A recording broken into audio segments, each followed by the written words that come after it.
Hello, welcome to this video for discussing what is co-immunoprecipitation and how to do it.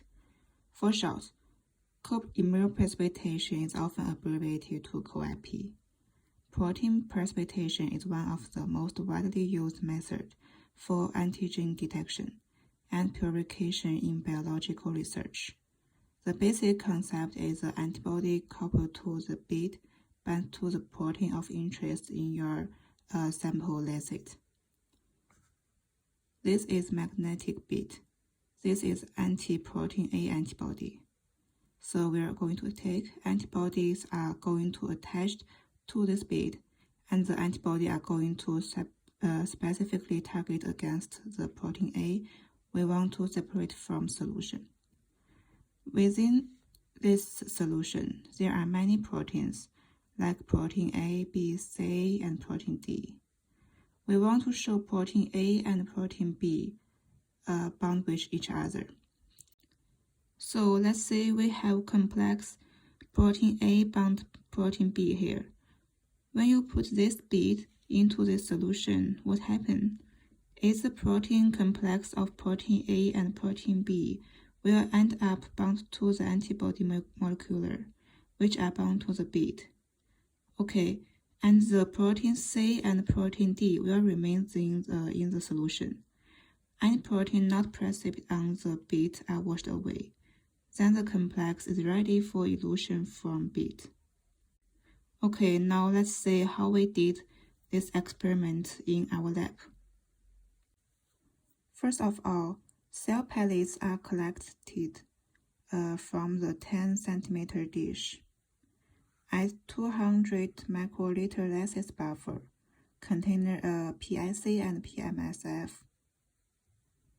Incubate on ice for 30 minutes.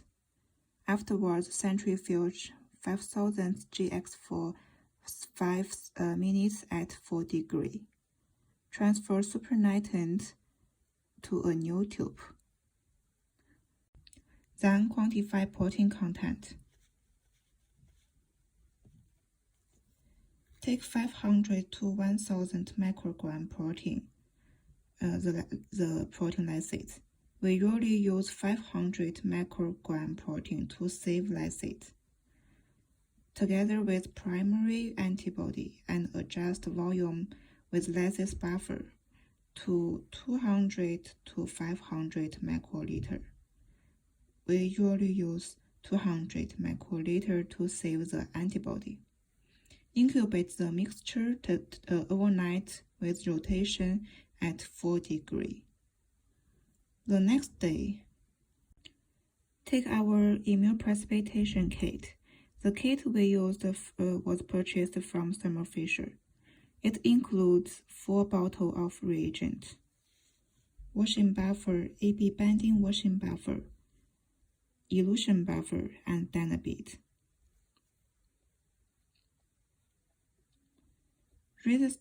Resistant dynabeads in the vial. Over takes more than 30 seconds. Let them mix well.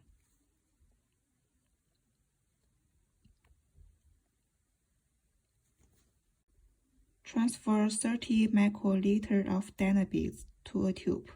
Place the tube on a magnetic rack and remove the storage solution. Wash once with AB binding washing buffer. Also discard the buffer after washing. Transfer protein containing antigen antibody complexes to the tube. Contain bead mixed with pipette.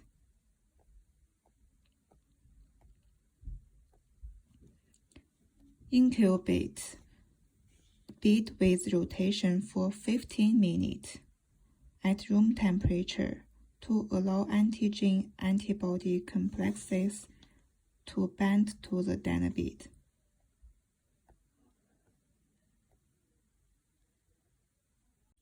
Place the tube on the magnetic rack and discard the supernatant. Wash the dynabead antibody antigen complex 3 times using 200 microliter of washing buffer. for each wash. Separate on the magnetic rack between each wash.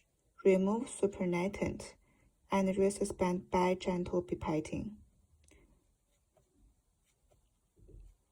The whole process should do on the ice. Resuspend the Dynabit antibody-antigen complex in 100 microliter washing buffer and transfer the bead suspension to a new clean tube.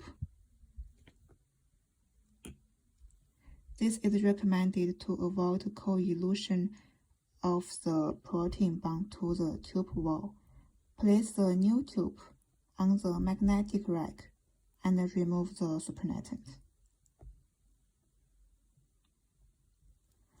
Add 20 microliter elution buffer and 4 microliter 6 times SDS loading buffer.